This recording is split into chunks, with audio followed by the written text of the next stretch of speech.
Hi there, Zach Castle here, marketing expert for the Huffaker Group of Keller Williams Realty. Back again this week with another tip from our home maintenance series. Now this whole past month, we've been speaking on the importance of properly staying on top of your home's cleanliness, specifically the interior. I think we all understand the health and physical benefits of keeping a clean home.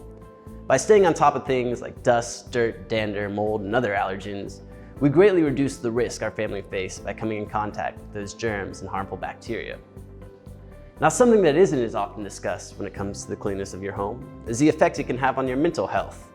They say that clutter and mess can equal anxiety and stress. So by alleviating some of those clutters and messes in our real physical everyday lives, we can help alleviate some of those stresses and anxieties we feel inside. Heck, you might even be able to find your keys a little easier in the morning. If you'd like more information on how to properly keep the inside of your home clean, or more tips from our home maintenance series, contact your friends today at the Huffaker Group of Keller Williams Realty.